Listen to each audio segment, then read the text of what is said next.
మంచిదండి. మరి ఇంతవరకు పాటల ద్వారా దేవుని నామాన్ని మహిమపరిచినటువంటి ప్రియులైన సహోదరి సహోదరులకు నా వందనాలు. అలాగే వాక్యం చదివి ప్రార్థించి మనల్ని ముందుకు నడిపిస్తున్నటువంటి మరి పెద్దలకు కూడా నా వందనాలు చెల్లించుకుంటున్నాను. మొదటిగా మన వాక్యాన్ని ప్రారంభించుకుందాం. మరి గతించినటువంటి వారం మనం క్రింద బిల్డింగ్లో చెప్పుకున్నాం. దేవుని కృపను బట్టి ఈ వారం ఈ నూతన నిర్మాణంలోనికి మనం ప్రవేశించి మరి ఆరాధన దీంట్లో జరుపుకుంటున్నాం. చాలా సంతోషించేటువంటి విషయం అండి. చాలా విశాలంగా ఉంది. ఎక్కడ నచ్చితే అక్కడ కూర్చోవచ్చు. మనం కింద దగ్గరికి ఉంది కదా, జనం ఎక్కువ కనపడేవారు. ఇప్పుడు దూరంగా ఉంది వలన ఎంత కూర్చున్నా ఇంకా ఖాళీగా కనపడుతుంది. సరే, ఈ ఖాళీ అంతా పూర్చాల్సిన బాధ్యత మనదే. సరే, మంచిదండి. మొదటిగా తండ్రి దేవునికి కృతజ్ఞతలు చెల్లించుకుందాం.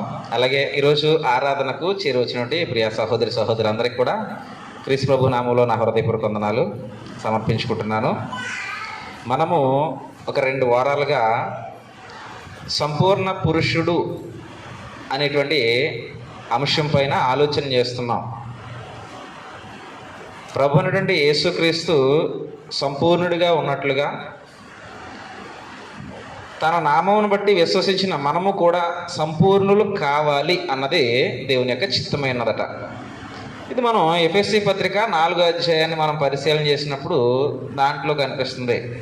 క్రీస్తు ప్రభువుకు కలిగినటువంటి సంపూర్ణత మనకు కలుగు వరకు ఇలాగ సంఘముగా ఏర్పరిచాడు దేవుడు. సంఘముగా ఏర్పరచబడినటువంటి మనమంట ఎందుకు కూర్చున్నాం ఇక్కడ అంటే క్రీస్తు ప్రభుకి కలిగినటువంటి సంపూర్ణత కావాలి. ఓకే, అంటే చెప్పుకునేంత వరకు సంపూర్ణత అనేటువంటి పదము వినడానికి చాలా బాగుంది. అయితే ఈ పదములో ఉన్నటువంటి ఆంతర్యం ఏంటి, దేన్ని ఉద్దేశించి దేవుడు ఈ మాటలు మాట్లాడుతున్నాడు అన్నది మనం కొంచెం వివేచించుకుంటూ వెళ్తున్నాం.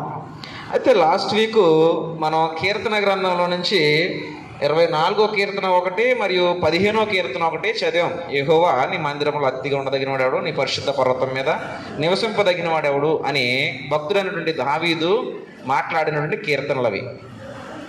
అందులో మనం పరిశీలన చేసినప్పుడు ఒక వ్యక్తికి ఉండాల్సినటువంటి నీతి సూత్రాలు లేదా పవిత్రమైనటువంటి లక్షణాలని కొంతవరకు మనం చూసాం. అక్కడ ఇంకనూ కూడా మనం పరిశీలన చేసుకుంటూ ముందుకు వెళ్దాం. ఇది మొదటిగా మనం ఎఫెసీలకు రాసినటువంటి పత్రికలో నుంచి ఒక వాక్య భాగాన్ని చదువుకుందాం. ఎఫెసీలకు రాసినటువంటి పత్రిక 3వ అధ్యాయంలో నుంచి మనం 18వ వచనంలో మధ్య భాగాన్ని నేను చదువుతున్నాను. ఎఫెసీలకు రాసిన పత్రిక 3వ అధ్యాయము 18వ వచనంలో మధ్య భాగాన్ని నేను చదువుతున్నాను. మీరు దేవుని సంపూర్ణత యందు పూర్ణులగునట్లుగా అనడండి. ఈ పదాన్ని ఒకసారి మనం ఆలోచన చేసుకుంటే, దేవుని సంపూర్ణత యందు పూర్ణులు కావాలి. ఎవరో? మనం, అంటే దేవుని దగ్గరికి పిలవబడిన వారు.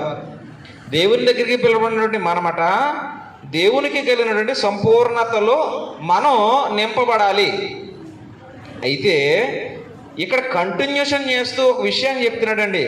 దాంట్లో మీరు నింపబడాలని అంటే, దేవునికి కలిగినటువంటి లక్షణాలతో మీరు కూడా నింపబడాలి అని చెప్పి కంటిన్యూషన్ చేస్తే ఏమన్నాడంటే, ప్రేమయందు వేరుపారి స్థిరపడి సమస్త పరిశుద్ధులతో కూడా దాని వెడల్పు, పొడుగు, లోతు, ఎత్తు ఎంతో గ్రహించుకొనుటకు జ్ఞానమునకు మించిన క్రీస్తు ప్రేమను తెలుసుకొనుటకును తగిన శక్తి గలవారు కావాలనని ప్రార్థించుచున్నాను అని ఇక్కడ పౌలు గారు మాట్లాడుతూ సంఘానికి తెలియజేస్తున్నాడు. అయితే దేవునికి కలిగినటువంటి సంపూర్ణతలో మనం కూడా పూర్ణతను సాధించాలి అని అంటేరట, మనం ఒక దాని యొక్క భావాన్ని తెలుసుకోవాలి అని అన్నాడు. అది ఏంటి అంటే ప్రేమ యొక్క లోతు, పొడుగు, ఎత్తు ఇవన్నీ కూడా మనం ఎంతో గ్రహించుకోవాలట. ఎందుకు ప్రేమ యొక్క లోతును, ఎత్తును, దాని పొడవును దాన్ని ఎందుకు గ్రహించాలి అని అంటే, ప్రేమ కలిగి ఉన్నప్పుడే సమస్తాన్ని చేయడానికి మనం ముందుకి వెళ్ళగలం. ప్రేమ కలిగి లేకపోతే ఏమీ చేయడానికి మనం ముందుకి వెళ్ళలేం. ఎక్కడైనా సరే, కుటుంబాల్లో కావచ్చు, స్నేహాల్లో కావచ్చు, మరొక చోట ఎక్కడైనా కానీ ప్రేమ అనేటువంటిది మన దగ్గర పూర్ణంగా ఉన్నప్పుడు ఏ కార్యాన్నైనా చేయడానికి మనం ముందుకు అడుగులు వేస్తాం. కాబట్టి దేవుడు తన సంపూర్ణతలోనికి మనల్ని ప్రవేశించాలని ఆశపడుతున్నాడు. మనం ప్రవేశించాలి అని అంటే మనం తెలుసుకోవాల్సిందట ప్రేమ గురించి తెలుసుకోవాలట. ఏ ప్రేమ గురించి తెలుసుకోవాలనంటే దేవుని యొక్క ప్రేమ గురించి తెలుసుకోవాలి. సరే, దేవుని యొక్క ప్రేమ గురించి తెలుసుకోగలిగితే ప్రేమ అన్నిటినీ కూడా సహిస్తుంది అని మనం వాక్యాన్ని బట్టి నేర్చుకుంటూ ఉంటాం. ప్రేమ సహనాన్ని కలిగి ఉంటుంది. ప్రేమ సహనాన్ని కలిగి ఉంటుంది. మరి ఈ భాగం వచ్చింది కాబట్టి ఒకసారి దాని గురించి నేను చదివి ముందుకు వెళ్ళిపోతాను. మళ్ళీ సమయం వచ్చినప్పుడు దాన్ని మళ్ళీ చెప్పుకుందాం. ఎందుకంటే ఈరోజు చెప్పుకోవాల్సినవి వేరే విషయాలు ఇంకా ఉన్నాయి. ప్రేమ కలిగి ఉంటే ఒక వ్యక్తిలో ఎలాంటి లక్షణాలు వస్తాయో దాని గురించి తెలుసుకోవాలి. ఎందుకంటే దాని లోతు, దాని పొడవు, దాని ఎత్తు నువ్వు తెలుసుకో అని అంటున్నాడు దేవుడు. కాబట్టి ఒకసారి కొరింథీయులకు రాసినటువంటి మొదటి పత్రిక 13వ అధ్యాయాన్ని మనం అనేక పర్యాయాలు మనం చదివినటువంటి వారమే. మరొకసారి దీన్ని పరిశీలన చేస్తే ఇంటికి వెళ్ళిన తర్వాత మీరు మళ్ళీ చూడండి. దీన్ని కొరింథీయులకు రాసినటువంటి మొదటి పత్రికలో నుంచి 13వ అధ్యాయాన్ని మనం పరిశీలన చేయగలిగితే ఇక్కడ అపోస్తలుడైనటువంటి పౌలు తన ఉద్దేశాన్ని తెలియజేస్తూ ప్రేమలో ఉన్నటువంటి మాధుర్యాన్ని ఇక్కడ వినిపిస్తూ ఉన్నాడు. చూద్దాం ఒకసారి 3వ అధ్యాయం దగ్గర నుంచి మనం చదువుకోగలిగితే, అంటే పైన ఉన్నటువంటిది కూడా దానికి సంబంధించిందే. 3వ వచనం దగ్గర నుంచి నేను చదువుతున్నాను. 13వ అధ్యాయం 3వ వచనం దగ్గర నుంచి.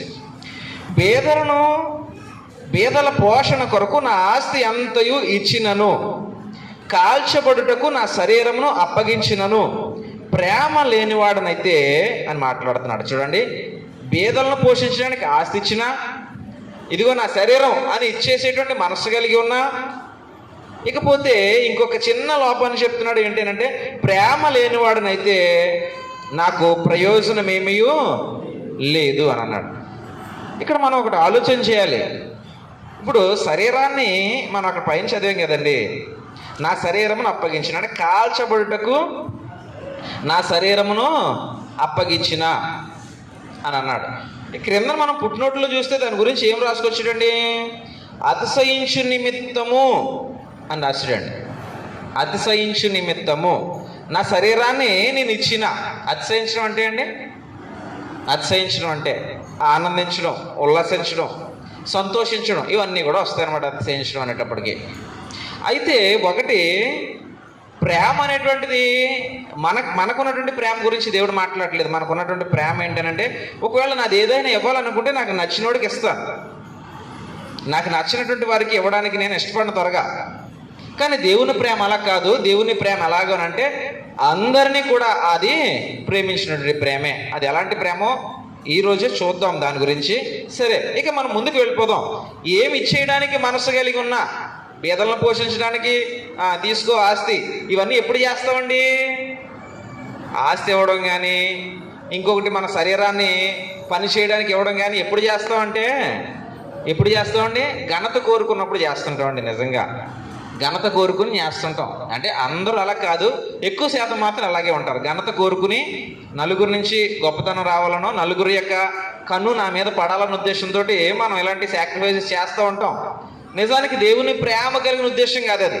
ఒకవేళ దేవుని ప్రేమ కలిగిన ఉద్దేశం అయితే ఇక క్రిందన అనేకమైన సందర్భాలు చెప్తున్నారు. అక్కడ 4వ వచనం దగ్గరికి వెళ్తే ఇందులో ఉంది చూడండి. ఇందాక మనం చదివినటువంటి విషయం ఏంటి? ప్రేమ యొక్క లోతు, పొడవు, ఎత్తు ఏంటో తెలుసుకోవాలి మీరు. అది తెలుసుకోగలిగితేనే ఏమి సాధించగలరంటే దేవుని యొక్క సంపూర్ణతలో మీరు పరిపూర్ణులు కాగలరు.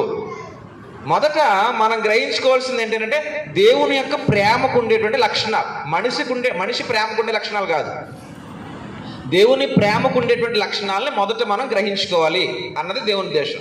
అది గ్రహించుకోగలిగితే అప్పుడు మీరు దేవుని సంపూర్ణతలో, అంటే దేవుడు కోరుకున్నట్లుగా ఒక పర్ఫెక్ట్ మ్యాన్గా, అంటే సంపూర్ణ పురుషుడు, సంపూర్ణ వ్యక్తిత్వం కలిగిన వాడుగా దేవునికి కనిపిస్తామట. చూద్దాం. ఒక 4వ వచనం దగ్గర చూస్తే, ప్రేమ దీర్ఘకాలము సహించును, ప్రేమ దయ చూపించును, ప్రేమ మత్సరపడదు, ప్రేమ డంబముగా ప్రవర్తించదు, ప్రేమ ఉప్పొంగదు, ప్రేమ అమర్యాదగా నడువదు, ప్రేమ స్వప్రయోజనమును విచారించుకొనదు, ప్రేమ త్వరగా కోపపడదు. ఇక ప్రేమ అపకారమును మనస్సులో ఉంచుకొనదు, ప్రేమ దుర్నీతి విషయమై సంతోషపడక సత్యమందు సంతోషించును, ప్రేమ అన్నిటికీ తాళుకొనును, ప్రేమ అన్నిటినీ నమ్మును, ప్రేమ అన్నిటినీ నిరీక్షించును, ప్రేమ అన్నిటినీ ఓర్చును, ప్రేమ శాశ్వత కాలము ఉండును. ఇవి మనం ఒకసారి ఆలోచించుకోగలిగితే ఒక రోజుతో అయిపోయేటువంటి అంశం కాదు ఇందులో ఉన్నటువంటిది మనం చదివింది. ఈ 4వ వచనం దగ్గర నుంచి మనం ఎక్కడి వరకు చదివాం ఇప్పుడంటే 7వ వచనం వరకు చదివాం. 4వ వచనం దగ్గర నుంచి 7వ వచనం వరకు. వచనాలు ఉన్నటువంటి ఈ 3-4 వచనాలు కావచ్చు, కానీ దీంట్లో ఉన్నటువంటి లోతు, పొడవు, ఎత్తు అని ఇందాక మన ఎఫెసీ పత్రికలో చదివినట్లుగా దాన్ని పరిశీలన చేయడం మొదలు పెడితే ఒక రోజుతో అయిపోయేది కాదు. కానీ ఇక్కడ పదాన్ని చూసుకున్నప్పుడు ప్రేమకు ఉండేటువంటి గుణాలు బయటకు వస్తున్నాయి. ప్రేమ ఏం చేయదంటే మొదటిగా మనం చూసినటువంటి దాన్ని బట్టి చూస్తే దీర్ఘకాలము సహించేది. ప్రేమ సహనాన్ని కలిగి ఉంటుంది. ఎప్పటి వరకు సహనాన్ని కలిగి ఉంటుందంట? దీర్ఘకాలం అంటే ఎప్పటి వరకునండి? 1 సంవత్సరమా, 2 సంవత్సరాలా? ఎప్పటి వరకునండి దీర్ఘకాలం అంటే? దీర్ఘకాలం అంటే మనం ఉన్నంతకాలంగానండి. యేసుప్రభు వారు ఈ లోకంలో ఉన్నప్పుడు తన శిష్యులు ఆయన దగ్గరికి వచ్చి ఒక విషయాన్ని అడిగారు. నా సహోదరుడు నా పట్ల తప్పిదం చేశాడు, నేను ఎన్ని మార్లు క్షమించాలి? 7 మార్లు మట్టుకా అని అడిగాడండి. ఆయనే ఆన్సర్ చెప్పేస్తున్నాడు వచ్చేసి. అడిగిన అతనే ఆన్సర్ కూడా చెప్పేసుకుంటున్నాడు వచ్చి. అప్పుడు యేసుప్రభు ఏమన్నాడంటే 70 ఏండ్ల మార్లు అంటాడంటే 70 సంవత్సరాలు అనేటువంటిది చెప్తాడు అక్కడ. 7 సార్లు కాదు నువ్వు క్షమించాల్సింది, 70 సంవత్సరాలు అంటాడంటే మనిషి జీవితాన్ని చెప్తాడు అనమాట. ఒక మనిషి జీవితం క్షమాగుణాన్ని కలిగి ఉండాలి అని చెప్తాడండి. నువ్వు 7 సార్లు కాదు క్షమించేది, 70 మార్లు, 70 ఏండ్ల మట్టుకు నువ్వు క్షమాగుణాన్ని కలిగే ఉండాలి అని తన సహోదరుడి పట్ల ఎట్టి భావాన్ని కలిగి ఉండాలో దీన్ని తెలియజేస్తాడు. ఇది ఎక్కడ? దీన్ని కూడా మనం చూసుకోవాలి. ఇది ఎక్కడ? నా పట్ల నా సహోదరుడు చేసేటువంటి కార్యం గురించి మాట్లాడుతున్నాడు. దేనికి దాన్ని విడగొట్టుకోవాలి మనం. ఇది ఎక్కడిది? నా పట్ల సోదరుడు చేశాడు రాజ్కుమార్, అప్పుడు నేను రాజ్కుమార్ని, ఇది నా పర్సనల్ అండి. ఇది మన అందరి వ్యక్తిత్వం కలిపింది కాదు, ఇది నా పర్సనల్. ఇప్పుడు నేను రాజ్కుమార్ని ఎప్పటి వరకు క్షమించాలనంటే నా జీవితాంతం వరకు క్షమాగుణాన్ని కలిగి ఉండాలన్నమాట. ఇది పర్సనల్గా చెప్పిన విషయాన్ని. ఓకేనా అండి? ఇంత క్షమాగుణాన్ని నీ వ్యక్తిత్వంలో నువ్వు ఉంచుకోవాలన్నది ఇక్కడ దేవుడు చెప్తున్నటువంటి విషయం. వీటన్నిటిని కూడా ఇంక మనం పరిశీలన చేస్తే ఇలాంటి లోతైన విషయాలు చాలా వస్తాయి. ఇంటికి వెళ్ళి పరిశీలన చేయండి. మనం వీలుంటే మనం చెప్పుకుందాం. ఇంకొక వాక్యాన్ని చదువుదాం. ఇంక ముందుకు వెళ్ళాలి కాబట్టి నేను వీటిని ఇక్కడే ఉంచుతున్నాను. మీరు ఈ 4వ వచనం దగ్గర నుంచి 7వ వచనం వరకు ఉన్నటువంటి దాన్ని అండర్లైన్ చేసుకోండి మీ బైబిల్స్లో. ఎందుకంటే ప్రేమ యొక్క లోతు, పొడవు, ఎత్తు మనకు అర్థం కావాలి. అది అర్థమైనప్పుడు మాత్రమే దేవుని సంపూర్ణతలోనికి మనం ప్రవేశించగలం. ఈ ప్రేమ యొక్క గుణం ఏంటో నాకు తెలియలేదనుకో, దేవుని సంపూర్ణతలోనికి నేను ప్రవేశించలేను. కాబట్టి ప్రేమ యొక్క లోతు, పొడవు, ఎత్తు నాకు తెలియాలి అంటే ఈ విషయాలు నా మదిలో ఉండాలి. ఓకే, ఇంకా చూద్దాం. మనం ఇంకొక విషయాన్ని చూస్తేనండి, మత్తయి సువార్తలో యేసు ప్రభు వారు మాట్లాడుతూ మత్తయి సువార్త 5వ అధ్యాయం దగ్గర ప్రభు అయినటువంటి యేసుక్రీస్తు వారు మాట్లాడుతున్న ప్రసంగంలో ఒక విషయాన్ని ఆయన ప్రస్తావన చేస్తున్నారు. మత్తయి సువార్త 5వ అధ్యాయము చివరి వచ్చిన భాగము ఏంటంటే 48వ వచ్చిన భాగం. 48వ వచ్చిన భాగం ఇక్కడ చూస్తే, మీ పరలోకపు తండ్రి పరిపూర్ణుడు గనుక మీరును పరిపూర్ణులుగా ఉండెదరు అనడండి. ఎలాగట? ఆయన పరిపూర్ణుడు. ఆయన ఎంత మాత్రం అసంపూర్ణుడు కాదు. ఆయన పరిపూర్ణుడన్నా సంపూర్ణుడన్నా ఇవన్నీ ఒకే భావాన్ని ఇస్తాయి. ఆయన ఎంత మాత్రం అసంపూర్ణుడు కాదు. ఎవరు? మన పరలోకపు తండ్రి. ఇప్పుడు పరలోకపు తండ్రి పరిపూర్ణుడు గనుక మీరును పరిపూర్ణులుగా ఉండెదరు అనడండి. ఆయన ఎలాగైతే ఉన్నాడో మీరు అలాగే ఉండే అవకాశం ఉంది. నేను ఉండగలనా దేవుళ్ళగా అని మనకు డౌట్ వస్తుంటుందండి. మనకంత ఓపిక లేదు, నేను దేవుణ్ణి కాదు అని అంటుంటాం కొన్ని క్షణాల్లో. అయితే ఆయన చెప్పిన విషయాన్ని కానీ మనం అర్థం చేసుకోగలిగితే, ఆయన చెప్పిన విషయాన్ని మన మనసులో భద్రం చేసుకోగలిగితే, దేవునికి ఉన్నటువంటి ఆ మంచి స్థానాన్ని లేదా మంచి లక్షణాలని, ఆ మంచి గుణాలని మనం కూడా సొంతం చేసుకోగలం. ఆయన చెప్తున్నాడు అది.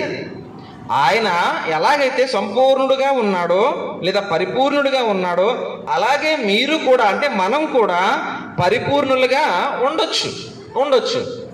ఎలా ఇది ఎలాగ సాధ్యపడుతుంది అని మనం ఆలోచన చేస్తే, ఇప్పుడు 43వ వచనం, అదే అధ్యాయంలో 43వ వచనం దగ్గర ఇక్కడ యేసు ప్రభు వారు మాట్లాడుతూ చూడండి, దేవునికి ఉన్నటువంటి లక్షణాలను జ్ఞాపకం చేస్తూ ఆ లక్షణాల్లోనికి మనల్ని ప్రవేశింప చేయాలన్నదే దేవుని ఉద్దేశం. ఇక్కడ చెప్తున్నాడు ఏమనంటే, నీ పొరుగువాన్ని ప్రేమించి నీ శత్రువుని ద్వేషించమని చెప్పబడిన మాట మీరు విన్నారు కదా అనడండి. ఇది సహజమైనటువంటి మాట. ఏది? మన పొరుగు వారిని ప్రేమించడం, మన శత్రువుని ద్వేషించడం, ఇది సహజం, సర్వసాధారణంగా మన దైనందిన జీవితంలో జరిగేటువంటిదే ఇది. మన పొరుగు వారిని ప్రేమిస్తాం, అంతవరకు ఓకే. కానీ నా శత్రువుని మాత్రం నేను ప్రేమించలేను, ఆ శత్రువుని నేను ఎప్పుడూ ద్వేషిస్తానే ఉంటాను. అయితే ఇక్కడ యేసు ప్రభు దానికి ఫుల్ స్టాప్ పెడుతున్నాడు అనమాట. మీ దైనందిన జీవితంలో సర్వసాధారణంగా వెళ్ళిపోతున్నటువంటి ఈ విషయాన్ని ఒకసారి మీరు జ్ఞాపకం చేసుకోండి. ఎందుకు జ్ఞాపకం చేస్తున్నాడనంటే, ఆయన క్రింద భాగంలో చెప్పాడే, ఆయన సంపూర్ణుడు, మీరును కూడా సంపూర్ణతను సాధించుకోగలరు. అలాగ సాధించుకోగలిగిన నాడే మనం పరలోకానికి వారసులు అవుతాం. లేకపోతే అప్పటి వరకు ఈ రాజ్యానికి, అంటే భూలోక రాజ్యానికే మనం సొంతం, పరలోకానికి సొంతం కాలేం. పరలోకానికి మనం సొంతం కావాలన్న ఉద్దేశంతో సంఘంలో మనల్ని కూర్చోబెట్టాడని గతించిన వారం చదువుకున్నాం. ఎఫెసీ పత్రిక 4వ అధ్యాయంలో 11వ వచనం అనుకుంటా, దాన్ని చదువుకున్నాం మనం. ఏంటంటే, క్రీస్తునకు కలిగినటువంటి సంపూర్ణత మనకు కలుగు వరకు, లేదా సంపూర్ణ పురుషులంగా మనం మారేంత వరకు ఆయన ఎలాగ నియమించాడు? సంఘముగాను, సంఘంలో పెద్దలను, సంఘంలో బోధకులను, సంఘంలో పరిచారకులను, సంఘంలో సువార్థికులను నియమించాడు. ఎందుకంటే వీరందరి చేత బోధింపబడి, వీరందరి చేత హెచ్చరింపబడి, వీరందరి చేత ఆదరింపబడి దేవుని వాక్యాన్ని మనం నేర్చుకుని యేసు ప్రభువుకి కలిగినటువంటి మనస్సును మనము కూడా కలిగి ఉంటామని ఇలాగ సంఘాన్ని సిద్ధం చేసిరట యేసుక్రీస్తు వారు. ఇప్పుడు మనం సంఘంలోకి వచ్చినటువంటి మనం యేసు ప్రభు యొక్క మనసును సొంతం చేసుకోగలిగితేనే, యేసు ప్రభు అన్నట్లుగా నేను లోకాన్ని జయించి నా తండ్రి సింహాసనమందు కూర్చుండి ఉన్న ప్రకారము మీరును లోకాన్ని జయించిన వారైతే నాతో పాటు నా సింహాసనమందు కూర్చోవచ్చు అన్నాడు. అంటే మనం అందరము కూడా తండ్రిలోనికి మనం ప్రవేశించేటువంటి ఒక గొప్ప తరుణాన్ని యేసు ప్రభు చెప్తున్నాడు మనకు. ఎప్పుడు ప్రవేశించగలవు నువ్వు తండ్రిలోనికి అంటే, ఎలా అయితే యేసు ప్రభు లోకాన్ని జయించాడో. లోకాన్ని దేని చేత జయించాడు యేసు ప్రభు? కత్తివాడి జయించాడా, లేదా ఏదైనా ఆయుధాన్ని, ఈ అధునాతనమైనటువంటి కాలంలో వచ్చినటువంటి ఏ ఆయుధాన్నైనా వాడి జయించాడా అని అంటే లేదండి. యేసు ప్రభు ఈ ప్రపంచాన్ని దేని చేత జయించాడంటే ప్రేమ చేత జయించాడు. దేని చేత అండి? యేసు ప్రభు ఈ లోకాన్ని, అంటే ఈ మానవ లోకాన్ని దేని చేత జయించాడంటే ప్రేమ చేత జయించాడు. అదే ప్రేమను యేసు ప్రభు మాట్లాడుతున్నాడండి. మనం యోహాను రాసిన మొదటి పత్రికను పరిశీలన చేస్తే అందులో చెప్తాడు, దేవుడు ప్రేమ స్వరూపి, అంటే దేవుడు ప్రేమ అయి ఉన్నాడు. ప్రేమ అయి ఉన్నాడు దేవుడు, ఆయన ప్రేమ స్వరూపి, దేవుడే ప్రేమ. ఇదే ప్రేమతోటి ఆయన ఈ లోకానికి వచ్చినప్పుడు లోకాన్ని ఆయన జయించగలిగాడు. అదే సూత్రాన్ని ఈరోజు తన బిడ్డలు, లేదా తన తర్వాత ఉన్నటువంటి ఆ పుత్రులుగా, అంటే దేవుడికి పుత్రులుగా ఉన్నటువంటి మనకి తెలియజేస్తున్నాడు. ఇదే సూత్రం. ఏంటి ఆ సూత్రం? ప్రేమ అనే ఆయుధాన్ని ఉపయోగించు, ఈ లోకాన్ని నీవు జయించు. అవునండి, ప్రేమను మనం వాడగలిగితే ఎక్కడైనా విజయాన్ని సాధించగలం. కాకపోతే ఆలస్యం అవుతుంది. ప్రేమను ఉపయోగించి, ప్రేమను వినియోగించి మనం యుద్ధం చేయడం ప్రారంభిస్తే విజయం సాధించడం కొంచెం ఆలస్యం అవుతుంది. ఆలస్యం అయ్యేలోపు మన మీదకి చాలా కొంచెం విపత్తులు వస్తాయి, విరోధాభావాలు వస్తాయి, వ్యతిరేకతలు వస్తాయి. మన మనసు బాధపడేటువంటి కార్యక్రమాలు జరుగుతాయి, ఇవన్నీ ఎదురవుతాయి. కానీ చివరకు విజయాన్ని మాత్రం విజయాన్ని సాధించగలమండి. కాకపోతే కొంచెం ఓపిక. అందుకనే ప్రేమ ఎత్తు, లోతు, పొడవు ముందు తెలుసుకో. అవి తెలుసుకోగలిగితే అప్పుడు నువ్వు దాంట్లో ప్రయాణం చేయగలవు. అయ్యో నేను ప్రేమిస్తుంటే నన్ను ద్వేషిస్తున్నారేంటి, అయ్యో నేను ప్రేమగా మాట్లాడుతుంటే నన్ను దూషిస్తున్నారేంటి, నేను ఎవరి గురించి చెడ్డగా చెప్పకపోయినా నా గురించి చెబుతున్నారేంటి అని కింద మీద పడమిక మనం. ఎందుకని? ప్రేమ లోతు, ప్రేమ ఎత్తు, ప్రేమ యొక్క వెడల్పు మనకు అర్థమైతే. అందుకే ఆ కొరింథీ పత్రికలో మొదటి పత్రిక 13వ అధ్యాయము 4 నుంచి 7 వచనాల్లో ఆ గొప్ప సంగతులను తెలియజేశాడు. ఆ ప్రేమ డంబానికి పోదు, ప్రేమ ఓర్చుకునే గుణాన్ని కలిగి ఉంటుంది, ప్రేమ దీర్ఘశాంతాన్ని కలిగి ఉంటుంది, ప్రేమ దయాళత్వాన్ని కలిగి ఉంటుంది, ప్రేమ అన్నిటినీ తాళుకుంటుంది, అన్నిటినీ నమ్ముతుంది, అన్నిటినీ నిరీక్షిస్తుంది. అంటే ఈ ప్రేమలో ఎన్నో విలువైనటువంటి సంగతులు ఉన్నాయి. అవి మనం నేర్చుకోగలిగితే అప్పుడు మనం ఎదుటి వ్యక్తి దూషించినా, ఎదుటి వ్యక్తి మన గురించి చెడ్డగా చెప్పినా, నేను ప్రేమించినా నన్ను ద్వేషిస్తున్నారేంటి అనే బాధ మనకు రాదు. ఇది కామనే కదా. ద్వేషించేవాడే ఒకానొక రోజు నన్ను అర్థం చేసుకోగలడు. ఎందుకంటే ప్రేమకున్న శక్తి అలాంటిది. యేసు ప్రభు లోకాన్ని ప్రేమించాడు, కానీ లోకం యేసు ప్రభుని ఏం చేసింది? ద్వేషించింది. ఆయనతో పాటు 12 మంది ఉన్నారు. ఆ 12 మందితో పాటు ఇంకొక 70 మంది యాడ్ అయ్యారు. కానీ ఒకనొక సందర్భంలో వాళ్ళందరూ వదిలేసి వెళ్ళిపోయారు. ఎవరిని? యేసు ప్రభుని. కానీ 12 మందే మిగిలేరు యేసు ప్రభు దగ్గర. మరి ఇప్పుడు ఆ 12 మందే ఉన్నారా? ప్రపంచవ్యాప్తంగా చూస్తే యేసు ప్రభుని ప్రేమించేవారు ఎక్కువ ఉన్నారు ఇప్పుడు. తర్వాత మిగిలినటువంటి వారందరూ కూడా 12 మందితో ప్రారంభమైనటువంటి ఈ ప్రేమ యుద్ధం ఈరోజు ప్రపంచానికి మొత్తం చాటపడింది. ప్రపంచం అంతా యేసు ప్రభు వైపే చూస్తుంది. ప్రపంచం అంటే మన దేశంలో తక్కువ కావచ్చేమో, మన దేశంలో కొంచెం షార్ట్గా అందరూ ఎలాంటి అరిమత్త యేసోపులు లాంటి వాళ్ళు ఉన్నారు మన దేశంలో. పక్కోడికి తెలిస్తే ఏమంటాడో, మా కుటుంబానికి తెలిస్తే ఏమంటుందో, మా కులం ఏమంటుందో అనేటువంటి భయంతో అందరూ అరిమత్త యేసోపులు లాంటి వాళ్ళు ఉన్నారు. యేసు ప్రభు చనిపోయాక అప్పుడు ఎదురుగా వచ్చాడు. అప్పటి వరకు పక్కన ఉన్నాడు, రహస్యంగా ఉన్నటువంటి శిష్యుడిగా ఎంచబడ్డాడు. మన దేశంలో వాళ్ళు కూడా అలాంటి వాళ్ళు ఉంటారు. కానీ పక్క దేశాలు పోయామనుకోండి, యేసు ప్రభు జెండాను పట్టుకుని నిలబడతారు ఇలాగ స్ట్రైట్గా, భయం ఉండదు అక్కడ. మన దేశంలో కొంచెం హిందూ తత్వం ఎక్కువ కాబట్టి ఇక్కడ కొంచెం వెనక్కి అడుగులు వేస్తూ ఉంటారు. కానీ ప్రపంచవ్యాప్తంగా ఈరోజు యేసు ప్రభు ప్రేమ జయించి ప్రపంచవ్యాప్తంగా ఈరోజు యేసు ప్రభుని ఎక్కువ తెలుసుకుని పాటించేవారు, ఆయన్ని మా కుటుంబాల్లో యజమానుడిగా నిలుపుకున్నటువంటి వారే ఉన్నారు. ఆనాడు 12 మందితో ప్రారంభించబడినటువంటి ఈ ప్రేమ యుద్ధం ఈరోజు ప్రపంచం అంతా నింపబడింది. అని అంటే ప్రేమ ఎంత గొప్పదో దీన్ని బట్టి అర్థం చేసుకోవాలి. కానీ టైం పట్టిందా లేదా?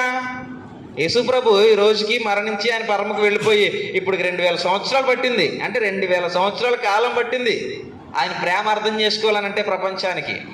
అలాగే మనం ప్రేమించేటువంటి ప్రేమ ఇతరులు అర్థం చేసుకోవాలంటే టైం పడుతుంది, ఖచ్చితంగా టైం పడుతుంది. కానీ మన ఓపికను మనం కలిగి ఉండాలన్నదే ఇక్కడ దేవుడు మనకు నేర్పేటువంటిది. ఎందుకంటే ఒక పరిపూర్ణత నేను సాధించాలనంటే ముందు నాలో ప్రేమ యొక్క తత్వం అధికంగా ఉండాలన్నమాట. అందుకే దాని లోతు, దాని పొడవు నాకు అర్థమైన నాడు దేవుని యొక్క సంపూర్ణతలోనికి నేను ప్రవేశించగలను, నన్ను నేను ఆ పరిపూర్ణత స్థాయికి మార్చుకోగలుగుతానన్నమాట. ఇక్కడ మార్చుకోగలవు అని చెప్పి సర్వసాధారణంగా లోకంలో జరిగేదాన్ని జ్ఞాపకం చేసాడంటే పూర్వం ఇశ్రాయేలుకి ఇచ్చినటువంటి ఆజ్ఞ ఏంటి? నీ పొరుగువారిని ప్రేమించు, నీ శత్రువుని ద్వేషించు. దీన్ని మీ దైనందిన జీవితంలో పాటించుకుంటూ వస్తున్నారు. ఈనాడు మనం చేసేది కూడా అదే. మన పొరుగువారిని ప్రేమిస్తాం, ఏ మాట అనంతసేపు వాడు మనకి శత్రువుగా మారాడనుకో, ఇక ప్రేమ పక్కన పెడతాం, ద్వేషాన్ని సీన్లోకి తీసుకొస్తాం. కారణం వాడు నాకు శత్రువుగా మారాడు. కానీ ఇక్కడ ప్రేమ అయి ఉన్నటువంటి యేసు ప్రభు చెప్పేటువంటి సంగతి ఏంటి అని అంటే, విన్నారు కదా, అంటే సర్వసాధారణంగా జరిగేది మీరు వింటున్నారు కదా. ఇప్పుడు 44 వచనం అన్నాడు, నేను మీతో చెప్పున్నదేమనగా మీరు పరలోకమందున్న మీ తండ్రికి కుమారులై ఉండునట్లు మీ శత్రువులను ప్రేమించుడి, మిమ్మును హింసించు వారి కొరకు ప్రార్థన చేయుడి. పరిపూర్ణులు కావాలి అని మనం చెప్పుకుంటే ఆ పరిపూర్ణత సాధించడం మన వీధిలోకి వచ్చినటువంటి రేషన్ బియ్యం ఇంటికి తెచ్చుకున్నంత సులువు కాదు. అది ఏం కాదు, ఇలాగెళ్ళి ఏలుముద్ర వేస్తాం, బియ్యం తెచ్చుకుని ఇంట్లో పెట్టేసుకుంటాం, అయిపోయింది. కానీ దేవునికి ఉన్నటువంటి పరిపూర్ణతను మనం సొంతం చేసుకోవాలి. ఆ పరిపూర్ణతను నేను సాధించగలగాలి అని అంటే అది చూడండి, ఇక్కడ ఏమన్నాడనంటే, మళ్ళీ ఒకసారి చదువుతున్నాను. మీ పరలోకమందున్న తండ్రికి కుమారులైనట్లు మీ శత్రువులను, దైనందిన జీవితంలో మనం చేసేదేంటి? ఆటోమేటిక్గా శత్రువుని ఏం చేస్తాం? ద్వేషిస్తాం. ఎందుకు? వాడు శత్రువు కాబట్టి. మనం అది పర్వాలేదు, ఏం తప్పు కాదని అనుకుంటాం. కానీ పరిపూర్ణుడు అనేటువంటి ఒక స్థాయిని ఒక క్రైస్తవుడు సాధించాలి అని అంటే శత్రువుని సైతము ప్రేమించాలి.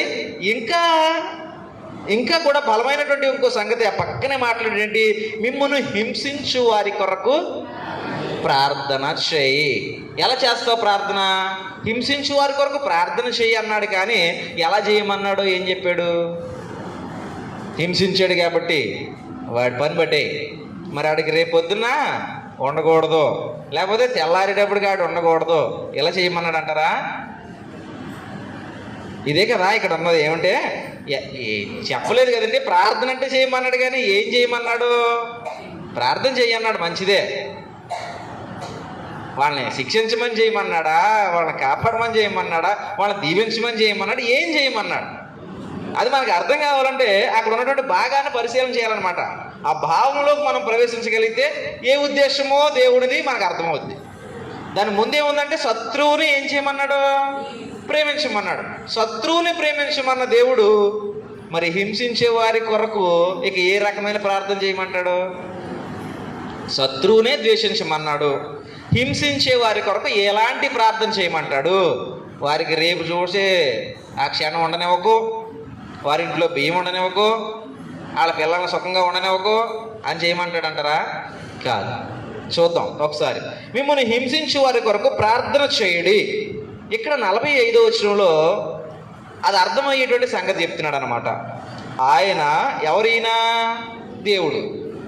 ఆయన చెడ్డవారి మీదను మంచివారి మీదను తన సూర్యుని ఉదయింపజేసి నీతిమంతుల మీదను అనీతిమంతుల మీదను వర్షము కురిపించుచున్నాడు. మీరు మిమ్మును ప్రేమించు వారినే ప్రేమించిన యెడల మీకేమి ఫలము కలుగును? సొంకరును అలాగూ చేయుచున్నారు కదా. మీ సహోదరులకు మాత్రమే వందనము చేసిన యెడల మీరు ఎక్కువ చేయుచున్నదేమి? అన్యజనులను అలాగూ చేయుచున్నారు కదా. మీ పరలోకపు తండ్రి పూర్ణుడు గనుక మీరును పరిపూర్ణులుగా ఉండేదర్రు అని అన్నాడు. అంటే ఇప్పుడు మళ్ళీ వెనక్కి వెళ్ళి ఆలోచన చేస్తే 2 విషయాలు చెప్పాడు. ఏంటనంటే, ఒకటి, మిమ్మల్ని ప్రేమించేవారినే మీరు ప్రేమించేవారిగా ఉంటే, మీకు వందనాలు చెప్పేవారికే లేదా మీ సహోదరులకి మాత్రమే మీరు బాగున్నావా, ఎలా ఉన్నావు అని పలకరించుకునేవారిగా ఉంటే, చెడ్డోళ్ళు చేసేది కూడా అదే, లోకస్తులు చేసేది కూడా, లోకస్తులు కూడా అదే కదా చేస్తున్నారు. వాళ్ళకి తెలిసిన వాళ్ళు పలకరించుకుంటున్నారు, వాళ్ళ కుటుంబంతో బాగా కలిసి ఉన్న వాళ్ళు పలకరించుకుంటున్నారు, వాళ్ళే బాగున్నావా లేదా అని అనుకుంటున్నారు. మరి నాకెవరో తెలియలేదు, ఏ ఊరండి, ఏంటి ఇలాగొచ్చేసారని మనం వాళ్ళతో సామరస్యంగా మాట్లాడడం. కానీ ఇక్కడ ఏం చెప్తున్నాడనంటే, దేవుని ప్రేమ ప్రతి ఒక్కరికి మనలో నుంచి కనిపించాలి అని అంటే అందరినీ పలకరించేవారిగా ఉన్నారు. వెళ్ళిపోతున్నాం, కనిపించారు, పలకరించడమే మన పని, అంతేనట.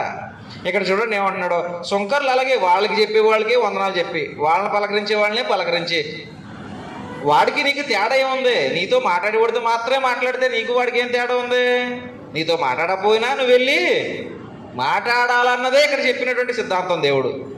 ఒకసారి చదువుతున్నాను, మీరు అర్థం చేసుకోండి. మీరు మిమ్మల్ని ప్రేమించే వారినే ప్రేమించిన యెడల మీకు ఏం ఫలం కలుగును? సొంకరులను అలా చేస్తున్నారు కదా. మీ సహోదరులకు మాత్రమే వందనము చేసిన యెడల మీరు ఎక్కువ చేసింది ఏముంది? అన్యజనులు కూడా అలాగే చేస్తున్నారు. అంటే దీని ఉద్దేశం ఏంటి? అన్యజనులు చేస్తున్నారు, మీరు చేస్తున్నారు, పెద్ద గొప్పతనం ఏముంది? వాళ్ళని మించి చెయ్యాలి మీరు. అంటే మనం ప్రతి ఒక్కరికి కూడా క్షేమాన్ని కొనుక్కునేవారిగా ఉండాలి, ప్రతి ఒక్కరిని పలకరించేవారిగా ఉండాలి. ఇది దేవుడు చెప్తున్నాడు. అందుకనే ఆయన ఏమన్నాడంటే, ఆయన చెడ్డవారి మీదను మంచివారి మీదను తన సూర్యుని ఉదయింపజేసి నీతిమంతుల మీదను అనీతిమంతుల మీదను వర్షాన్ని ఎలాగైతే ఇస్తున్నాడో దేవుడు, అంటే అందరినీ ఒకేలా ప్రేమిస్తున్నాడు. ఇక్కడ అందరినీ ఒకేలా ప్రేమిస్తున్నాడు. ఇలాంటి ప్రేమను మనం కలిగి ఉంటే, అంటే అందరినీ ఒకలాగే ప్రేమించేటువంటి ప్రేమను మనం కలిగి ఉంటే ఎక్కడికి వెళ్ళగలుగుతాం? దేవుడికి ఉన్నటువంటి సంపూర్ణత వైపు వెళ్ళగలుగుతాం. మనం ఎన్ని దినాలు సంఘానికి వచ్చినా పరలోకం వెళ్ళిపోలేం. ఈ సంఘానికి వస్తూ వస్తూ వస్తూ దేవునికి ఉన్నటువంటి లక్షణాలని మనలో నింపుకోవాలి. ఈరోజు ఒకటి, రేపు ఒకటి, రేపు ఒకటి, ఎల్లుండి ఒకటి, అవతల ఎల్లుండి ఒకటి, అలాగే ప్రతిరోజు దేవుని లక్షణాలను మనలో నింపుకుంటూ ఉంటే దేవుడు ఒక గుణంతో నింపబడ్డాడు. కొన్ని దినాలకి నేను అదే గుణంతో నింపబడతాను. వచ్చి వెళ్ళిపోతున్నాను అనుకో, దేవుడి గుణం దేవుడి దగ్గర ఉంటుంది, నా గుణం నా దగ్గరే ఉండిపోద్ది. నాకు దైవానికి ఉన్న గుణం రాదు. మరి రాకపోతే నేను సంపూర్ణతను ఎలా సాధించినట్లు అవుతుంది? సంపూర్ణతను సాధించకపోతే నేను దేవుడు అన్నటువంటి లోకంలోకి ఎలా వెళ్ళగలుగుతాను? మనం దేవుని దగ్గరకు వచ్చేది ఎందుకనంటే ఈ లోక ప్రయాణం ఏదో ఒక రోజు అలాగే స్విచ్ ఆపినట్టు ఆగిపోదా అండి? ఇప్పుడు మన స్విచ్లు ఇలాగ ఆపామనుకోండి, వెంటనే లైట్ ఆగిపోద్ది. ఏమీ ఒక్క క్షణం కూడా ఆలస్యం చేయదు, ఇలాగ జాగి వెళ్ళి ఆరదు. ఇలా ఇక్కడ ఆపడం, అక్కడ ఆగిపోవడం. సేమ్ అంతే. దేవుడు ఏ రోజైతే రా అని అన్నాడో ఆ క్షణం మన ఊపిరి ఆగిపోద్ది. మరి ఆగిపోయిన తర్వాత ఎవరితో ఉంటావు నువ్వు? ఇక్కడలాగా భార్యలు, ఇక్కడలాగా భర్తలు, ఇక్కడ ఉన్నట్టుగా పిల్లలు, ఎక్కడ ఉన్నట్టుగా తల్లు, ఇలా ఏమి ఉండరు. మన స్విచ్ ఆగిపోయిన వెంటనే ఒంటరి అయిపోతాం. మనవారే ఎక్కడి దాకా తీసుకెళ్తారు? శ్మశానం దాకా తీసుకెళ్తారు. అంతే. మనవారే, మన స్నేహితులే, మన బంధువులే, మన రక్తమే. గొద్దు వరకు మాత్రం వస్తారు. అంచుకాడ నిలబడి తొంగు చూస్తారు. అంతే కదండి? అంచుకాడ నిలబడి తొంగు చూస్తారు, మట్టి మూసి వెనక్కి తిరిగి వచ్చేస్తారు. అందులో మనతో పాటు పడుకుంటారా? ఒక 2 రోజులన్నా ఇంటికాడ ఉంచుకుంటారా అండి? మన స్విచ్ ఆగిపోయిన వెంటనే 2 రోజులు కూడా ఇంటికాడ ఉంచుకోరు మనల్ని. ఎందుకని? మనలో జీవం బయటికి పోగానే ఈ శరీరం వాసన వచ్చేద్దండి ఆటోమేటిక్గా. అలా గంటలు గడిచే కొద్ది శరీరం ఏమైపోతుంటుంది? పాడైపోతూ ఉంటుంది. అది వాసన వచ్చేస్తుంటుంది. మా ఊడే అని సంకన వేసుకోరు ఇంక దాన్ని.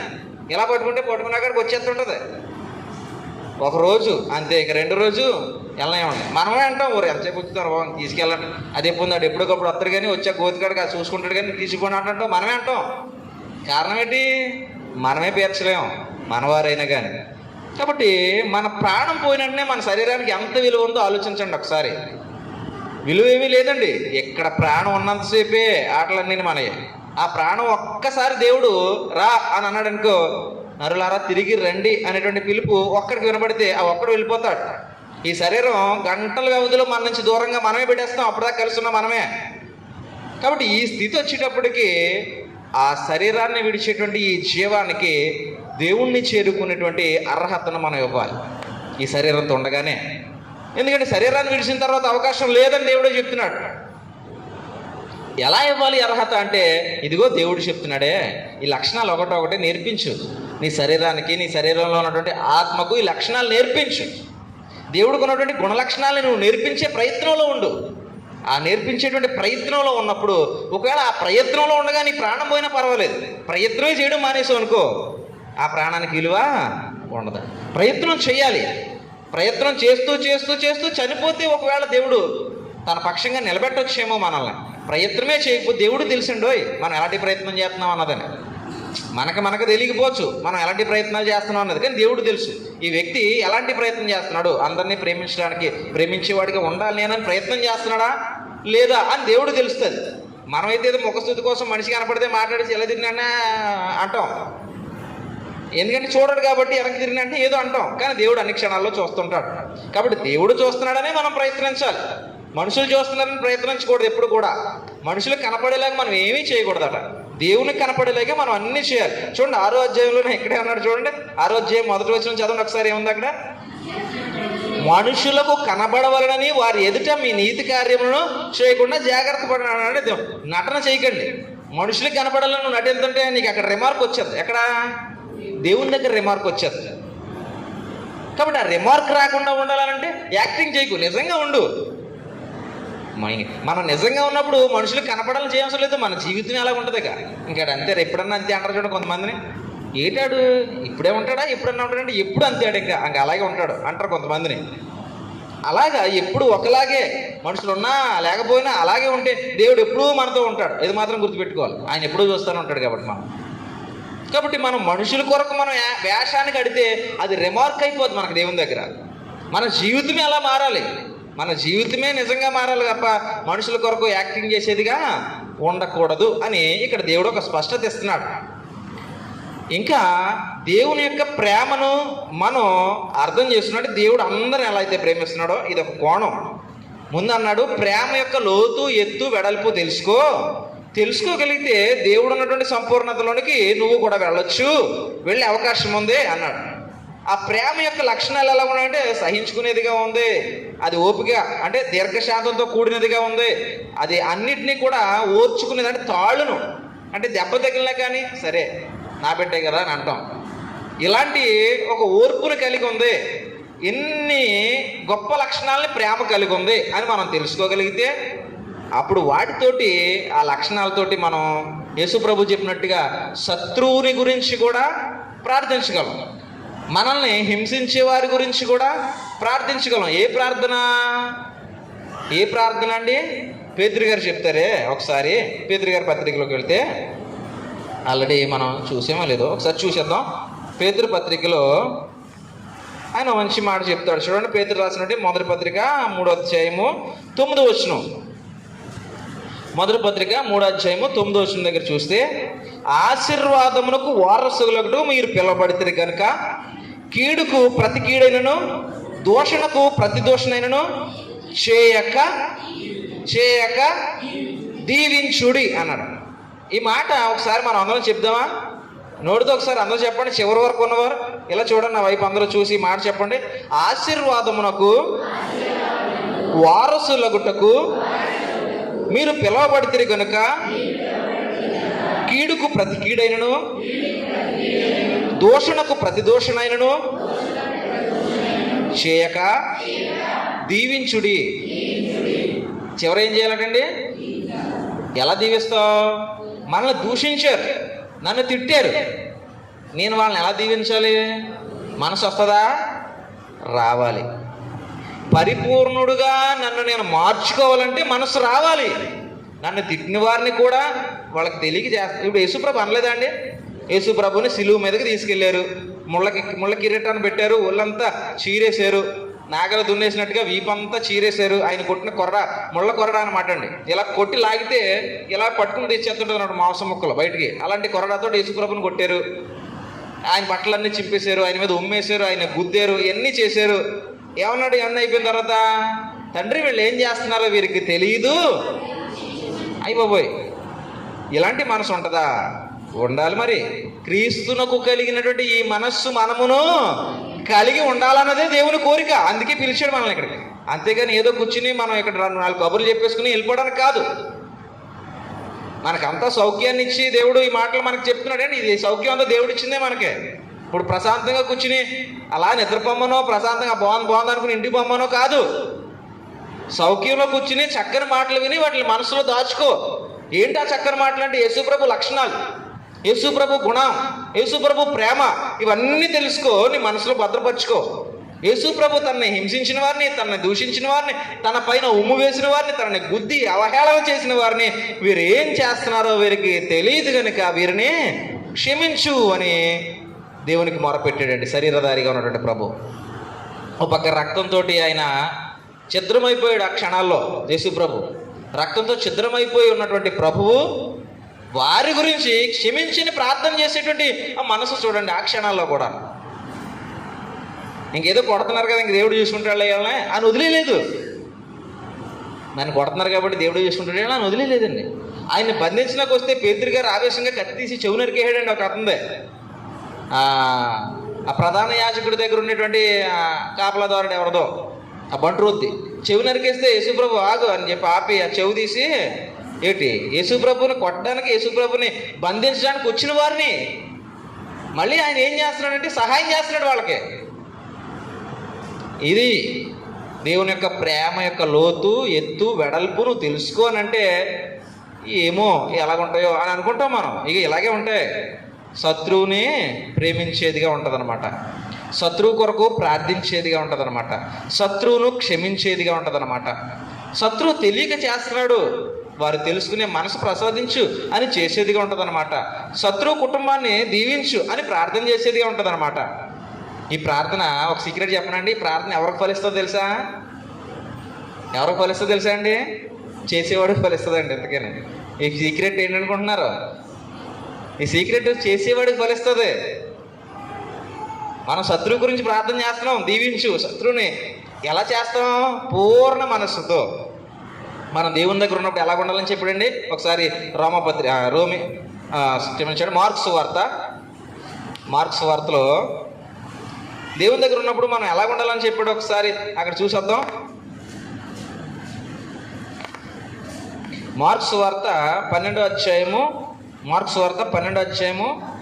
30వ వచనం దగ్గర, మార్క్స్ వార్త 12వ అధ్యాయం 30వ వచనం దగ్గర చూస్తే, నీవు నీ పూర్ణ హృదయముతోనూ, నీ పూర్ణ ఆత్మతోనూ, నీ పూర్ణ వివేకముతోనూ, నీ పూర్ణ బలముతోనూ నీ దేవుడైన ప్రభువును ప్రేమింపవలనని అన్నాడండి. అంటే మనం దేవుని దగ్గర ఉన్నప్పుడు అర్ధాకృతంగా ఉండకూడదట. దేవునితోనూ పాట పాడే టైం కావచ్చు, దేవుని వాక్యాన్ని మాట్లాడే టైం కావచ్చు, నువ్వు ప్రార్థించే టైం కావచ్చు. యాకోబు భక్తుడు చూడండి, ప్రార్థన గురించి మాట్లాడుతున్నటువంటి సందర్భంలో ఇలాంటి పదాన్ని వినియోగించాడు ఆయన కూడా. యాకోబు పత్రిక 5వ అధ్యాయం దగ్గర, యాకోబు పత్రిక 5వ అధ్యాయము 16వ వచనం దగ్గర క్రింద మాట్లాడుతూ ఆయన అంటాడు, 16వ వచనంలో క్రిందన, నీతిమంతుని విజ్ఞాపన. నీతిమంతుడట ఎలా చేస్తాడటండి? మనస్ఫూర్తిగా చేస్తాడంటండి. నీతిమంతుడు ఎలా చేస్తాడు ప్రార్థన? శత్రువు గురించి ఒక నీతిమంతుడు ప్రార్థన చేస్తే ఎలా చేస్తాడు? మనస్ఫూర్తిగా చేస్తాడు. మనస్ఫూర్తిగా చేసేది ఎలా ఉంటుందండి? మనకు తెలుసు. కూర వండుకుంటాం, అన్నం వండుకుంటాం కదండి. మా మమ్మీ పొయ్యి మీద, స్టవ్ మీద అన్నం పెట్టి మెషిన్ మీద కాలు ఎడుతుంది అంటే, పొయ్యి మీద అన్నం ఉంటుంది, మెషిన్ మీద కాలు ఉంటుంది. ఈ లోపల మెషిన్ కాడికి ఎవరో ఒక అమ్మ వస్తుంది, ఇది కొడుతుంది, ఇది మాట్లాడుతుంది, అది అయిపోద్ది. అక్కడ మాకు అయిపోద్ది. ఎందుకు? ఈ మైండ్ ఒక్కదాని మీద ఉండకుండా 2-3 ఆటల మీద ఉండడం వల్ల ఏది కూడా సక్సెస్ అవ్వదు. ఇటు మిషన్ సక్సెస్ అవ్వదు, అటు మాటలో పూర్తవు. ఈ లోపల ఇది వస్తున్నతో శివుడు వస్తున్నాం, అయ్యో అని పరిగెడతాం, అది అయిపోద్ది. ఈ పని అవ్వదు, ఆ మాటలో పూర్తవు. చూసారా, ఏదన్నా అయిందా? ఈ 3 పూర్తవు. అదే ఆ పొయ్యి కాడే ఉండి ఆ అన్నం ఉడికేంత వరకు, దాన్ని వార్చేంత వరకు అక్కడే ఉండి దాన్ని చూసుకుంటూ ఉంటే అది సక్సెస్ అవుతుంది. అంతే కదా? మామీ అని కదా అందరూ చేసేది అదే. ఎవరన్నా అంటే కోపడతారని మామీ అనుకుంటున్నాను. ఇక నేను అందరం చేసేది అదే. ఏదన్నా పని చేసేటప్పుడు మన యొక్క ఆలోచన అంతా కూడా ఆ పని మీద ఉంచితే అది త్వరగా సక్సెస్ అవుతుంది. అలా కాకుండా ఎక్కడో మనసు పెట్టి ఇక్కడ పని చేస్తున్నాం అనుకో, చెరుకు మిషన్లోకి చెయ్యి వెళ్ళిపోతుందండి. ఇక్కడికే ఉంటుంది. 2 రోజుల తర్వాత రోజు నుంచి ఇక్కడికి ఉంటుంది చెయ్యి. ఇది ఉండదు. ఆ దేవుడు ఇచ్చాడు పాపం, ఇక్కడ వరకు ఇచ్చాడు, 5 ఏళ్ళు చెయ్యి ఇచ్చాడు, కానీ ఇక్కడికే ఉంటుంది తర్వాత నుంచి చెయ్యి. ఏదంటే పక్కడితో మాట్లాడుతూ చెరుకు మిషన్లో చెయ్యి ఎట్టింది అంటారు అనమాట. ఇక్కడ పోద్ది. సక్సెస్ అవ్వలేదు. తెల్లగా రావాల్సిన రసం ఎలా వస్తుంది? ఎర్రగా వస్తుంది అనమాట. అంతే. మనం చేసే పనులు కొన్ని అలాగే ఉంటుంటాయి. దేవుని దగ్గర ఉన్నప్పుడు మన నీతిని మనం నిలబెట్టుకున్నప్పుడు దేవుని చేసేటువంటి ప్రార్థన ఎలా చేస్తామట? ఇది అక్కడే ఉంటుంది, ఈ బాడీ అక్కడే ఉంటుంది, దృష్టి అంతా ఆ ప్రార్థన దగ్గరే ఉంటుంది. అలాగా మనం ప్రార్థన చేస్తే ఆ ప్రార్థన నువ్వు ఎవరి కోసం చేస్తున్నావు అంటే నిన్ను ద్వేషించేవాడు, నిన్ను దూషించేవాడు, వాళ్ళ కోసం చేస్తున్నావు. కానీ ఆ ప్రార్థన యొక్క ఫలితం దేవుడు ఎటువైపు ఇస్తాడు తెలుసండి? మనకిస్తాడు. ఎందుకంటే మనలో ఉన్నటువంటి ఆ తత్వాన్ని దేవుడు పరిశీలన చేస్తున్నాడు. కాబట్టి అందుకే ఆ పేతురు గారు మాట్లాడుతూ పైన ఉన్నాడో చూసారా, మీరు గమనించారో లేదో, ఆశీర్వాదానికి వారసులగటానికి మీరు. కాబట్టి నువ్వు అలాగుండు. నీ మనసు ఎప్పుడు ఇతరులని ద్వేషించేదిగా ఉంచుకో. వారి గురించి ప్రార్థించు, వారిని క్షమించు, వారిని దీవించు. అలాగుంటే నువ్వు దేనికి వారసుడివి? మరి ఆ ప్రార్థనకి ఎటు వస్తుంది రిజల్ట్? మనం అనుకుంటాం వాళ్ళ కోసం చేస్తే వాళ్ళు ఎదిగేస్తారేమో అనుకుంటుంటాం. మనం ఇదొక బాధ. మళ్ళీని శత్రువు కోసం ప్రార్థన చేయమన్నాడు, ఆ శత్రువు కోసం ప్రార్థన చేస్తే శత్రువు ఎదిగేస్తారేమో అనుకుంటున్నావు. నువ్వు అన్నీ ఆఫ్ చేసి ఆలోచన, అలాంటి చెడ్డ ఆలోచనలు అన్నీ ఆఫ్ చేసి ప్రార్థన చేయి. శత్రువు మాట అలా ఉండే, కానీ నువ్వు ప్రయోజనకరంగా మారుతావు. నీ జీవితం ప్రయోజనకరంగా మారుతుంది ఖచ్చితంగా. ఇది అందుకని మనం ఆశీర్వాదానికి వారసులు ఒకటానికి పిలువబడ్డాం. కాబట్టి చెప్పిన మాట చేయి, నీ ఆశీర్వాదం నీదే. అదే చెప్పిన మాట చేయలేదనుకో, నీ ఆశీర్వాదం పక్కడుకోవాలి. మనం వ్యసన పడుతుంటేనండి దేవుని యొక్క కోపం మన వైపు తిరిగిపోద్దట. సామెతల్లో చక్కగా సొలొమోన్ గారు చెప్తారండి, మనం ఎవరి మీద కోపపడి వాడి గురించి చెడ్డగా మనం ఆలోచన చేస్తా ప్రార్థన చేసామనుకోండి, వాడి గురించి చెడ్డగా ప్రార్థన చేస్తున్నామే, అది మనకు తిరుగుతుంది అనమాట. సొలొమోను చెప్పాడండి ఆ విషయాన్ని. నా మాట కాదు అది, సొలొమోను చెప్తున్నాడు. చక్కగా మన వైపు తిరిగిపోద్దట. మనం ఎప్పుడైతే ఈర్ష్యతోటి ద్వేషంతో ఎదుటి వారి గురించి ప్రార్థన చేస్తే ఆ ప్రార్థన మన వైపు తిరుగుతారు. మరి ఈర్ష్య ద్వేషాలతో కూడిన ప్రార్థన మన వైపు తిరిగినప్పుడు, ప్రేమ ఆశీర్వాదంతో కూడిన ప్రార్థన చేస్తే అది మనకే ఉంటుంది. కాబట్టి జాగ్రత్తగా ఆలోచన చేద్దాం ప్రియమైన దేవుని బిడ్డలారా. దేవుడు చెప్పేటువంటి మాట ఏది కూడా పొల్లిపోదు పక్కకే. అన్నీ మనం పాటించడానికి ఇష్టపడితే, అన్నింటినీ మనం నిలబెట్టుకోవడానికి మన మనసుకి మనం నేర్పుకోగలిగితే మన లైఫ్ సక్సెస్ వైపు వెళ్తుంది ఖచ్చితంగా. దేవుని మాట మనం పట్టించుకొని దేవుని మాట పూర్తిగా వినం కాబట్టి మన లైఫ్లు అన్సక్సెస్గా ఉండిపోతుంటాయి. దేవునికి మనం ప్రయారిటీ ఇవ్వాలంటే ఆయనకి ముందు స్థానాన్ని మన జీవితాల్లో, మన కుటుంబాల్లో, మన పనుల్లో అన్నిట్లోనూ కూడా దేవునికి మనం ముందు స్థానాన్ని ఇస్తే ఖచ్చితంగా మన జీవితం ఎలా ఉంటుందంటే సక్సెస్ వైపు వెళ్ళిపోతూ ఉంటుందండి. అందరూ మనల్ని చూసి మెచ్చుకునేదిగానే ఉంటుంది. ఔరా అనేలాగా మన జీవితాన్ని దేవుడు ఖచ్చితంగా మారుస్తాడు. ఎందుకనంటే నువ్వు సమస్తము కూడా ఆయనకి అప్పగించావు, ఆయన్ని ముందు ఉంచుకున్నావు, ఆయన వెనకాల నువ్వు నడుస్తున్నావు. కాబట్టి నీ కార్యాలని సిద్ధింపజేసేవాడు ఆయనే. మనకి ఆలోచన ఉండాలి. దేవుని దగ్గరికి వస్తున్నావు అంటే ఆ దేవుడు అంటే ఏంటి? పక్కింటోడో, ఎదురింటోడో, పై ఇంటోడో కాదు. మనల్ని పుట్టించినోడు, మనల్ని నడిపిస్తున్నవాడు, మనల్ని మేపుతున్నటువంటి వాడు, మనల్ని నడిపించేటువంటి నాయకుడు ఆయన. ఎప్పుడు కూడా ఈ సర్వసృష్టిని చూసి దాని పైన ఉన్నాడు దేవుడు. ఈ సృష్టి అంతా నా కోసం నడిపిస్తున్నాడు, ఇక నా కోసం ఏం చేయడు. ఇంకా ఎక్కువ ఆలోచన చేస్తే తన కుమారుడిని శరీరధారిగా మన లోకానికి పంపించి నా కోసం ఆయన్ని బలిగా ఇచ్చేసాడు, ఇంకేమివ్వడు. పౌలు అన్నాడని ఈ మాట రోమిలతో మాట్లాడుతూ, తన ప్రియ కుమారుడిని మన కోసం ఇచ్చేసిన వాడు ఇంకేమివ్వడు. ఒకసారి ఆయన ప్రేమను అర్థం చేసుకో, ఆయన మాటను మనసులో పెట్టుకో, సమస్తాన్ని పొందుకుంటాను. ఎందుకంటే నువ్వు ఆశీర్వాదానికి వారసులు అవ్వడానికే. మన ఆశీర్వాదం ఎక్కడికి పోతుందనంటే పక్కకి పోతుంది. కారణం మన మైండ్, మన మనసు దేవుని వైపు నిమగ్నమై ఉండకపోవడమే. ఉంచండి, దేవుని వైపు నిమగ్నం చేసి ఉంచండి నీ మనసు. ఒక 2 నెలలు ట్రై చేయి, ఎంత ప్రశాంతమైనటువంటి జీవితం అనిపిస్తుందో నీకు అర్థమవుతుంది. ఆ 2 నెలలు ట్రై చేయి. ఒక గొడవ ఉండదు, ఒక గోల ఉండదు, ఒక ద్వేషం ఉండదు, ఒక కోపం ఉండదు. ట్రై చేయండి ఒకసారి. దేవుడు చెప్పినట్లుగా దేవుడు మనసు వైపు ఆ ప్రేమను మనం మన హృదయాల్లో నింపుకునేటువంటి ఆలోచనతో ఒక్క 2 నెలలు ప్రయత్నించు. ఆ లైఫ్కి, ఇప్పుడు వరకు నడిచినటువంటి లైఫ్కి ఆ వ్యత్యాసాన్ని మనం చూడగలుగుతాం. అమెరికన్స్ని ఎప్పుడన్నా గమనించారు లేదో, మన దేశం వచ్చినప్పుడు మనం ఎప్పుడు చూడంగానే వాళ్ళని ఎప్పుడన్నా గమనించారు లేదో. అమెరికన్స్ ఎక్కడ నడుస్తున్నా సరే ఎదురుగా వచ్చేవాడు వాడికి తెలియదు, కానీ వాళ్ళు ఏం చేస్తారు తెలుసండి? ఆటోమేటిక్గా నవ్వుతారు, పలకరించేస్తారు. తెలీదు, మనం తెలదు వాళ్ళకి. వాళ్ళు నడుస్తుంటే నవ్వుతారు, మనం నవ్వేమనుకో ఆగి మాట్లాడేస్తారు, అంతే. వాళ్ళు ఎవరో తెలుదు, మనం ఎవరో తెలుదు వాళ్ళకి.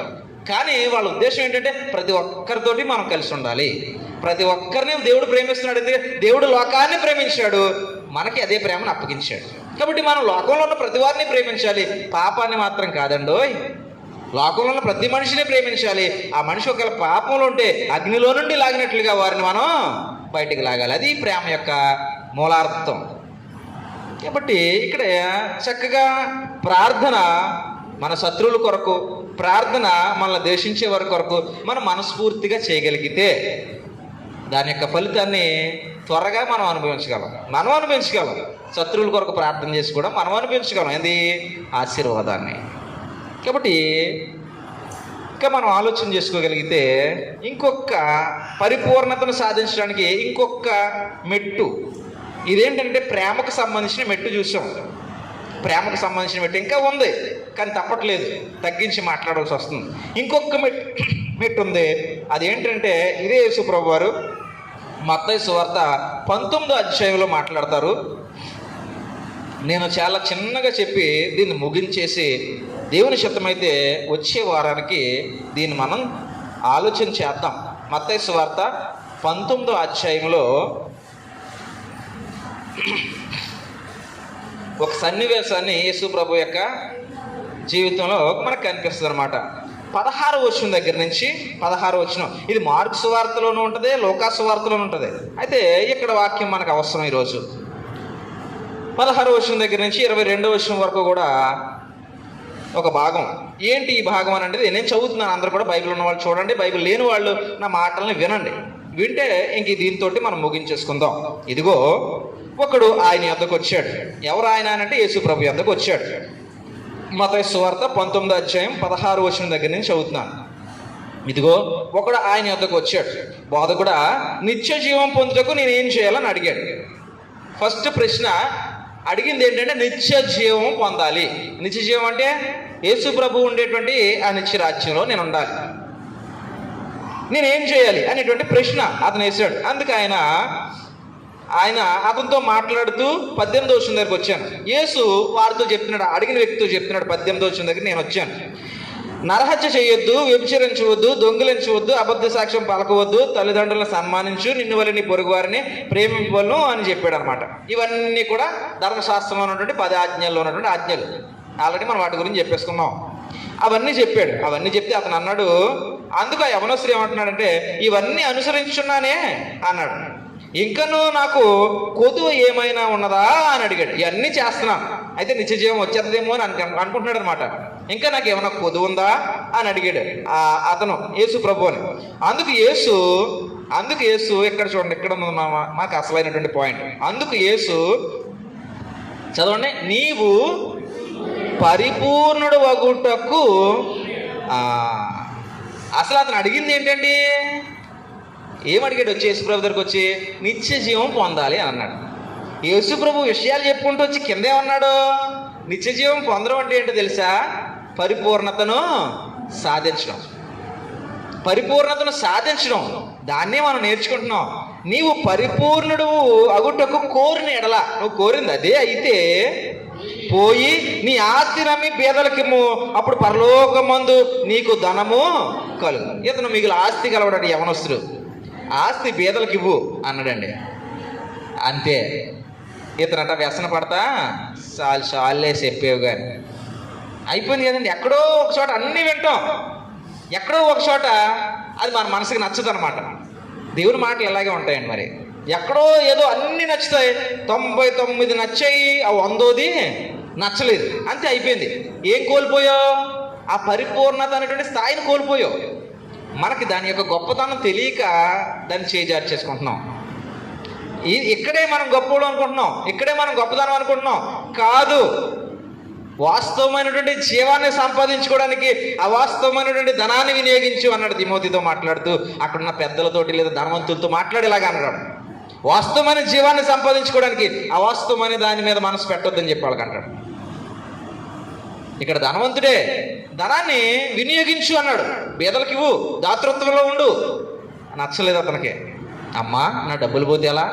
ఓ ధనవంతుడు అన్నాడే, నా ప్రాణమా తిను, నా ప్రాణమా సుఖించు అని అంటే ఆ రాత్రికి దేవుడు ఆ ప్రాణాన్ని స్విచ్ ఆపేసాడు. ఆగిపోయింది కదండి, అయిపోయింది. ఏమైంది? కొట్లలో ధాన్యం ఏమైంది, పొలాల్లో ఉన్న ఆస్తులు ఏమయ్యాయి, భూములు ఏమయ్యాయి, ఏమయ్యాయి అన్నీ ఇక్కడే ఉన్నాయి. వాడు మాత్రం పైకి పోయాడు, వాడి శరీరం మట్టిలోకి వెళ్ళిపోయాడు. కాబట్టి దేవుడు తన విషయాలు చెప్తున్నాడు మనకు ఒకటిగా. ప్రేమను సొంతం చేసుకో, ఏదైనా లోపాలుంటే సరి చేసుకో, నీ దగ్గర ఒక రూపాయి ఉంటే దాన్ని దేవుని కోసం వినియోగించు అంటే దేవుడు చెప్పిన పద్ధతిలో వినియోగించు. ఒకసారి తిమోతితో ఇదే అంటే డబ్బులు ఉంచుకోవద్దా, ఇంకా క్రిందన అనేక విషయాలు వాళ్ళు యేసుప్రభు శిష్యులు మాట్లాడుకుంటారు. అతను వెళ్ళిపోయాడు కదా, ఇటు ఎలా వెళ్ళిపోయాడేటి అని అన్నప్పుడు యేసుప్రభు అంటాడు, ఒక ధనవంతుడు దేవుని రాజ్యంలో ప్రవేశించలేడు అన్నాడు. ఎందుకని? ధనం ఉంది కాబట్టి కాదు, ధనం మీద మనసు ఉంది కాబట్టి. ధనం ఉంది కాబట్టి ప్రవేశించలేడు అని అనలేదు, ధనం మీద మాత్రమే మనసు ఉంది. అందుకే ఆయన ఏమన్నాడంటే, ఒక దాసుడు 2 యజమానులకి పని చేయలేడు. ధనానికి దేవునికి ఒక వ్యక్తి దాసుడుగా ఉండనేరడు.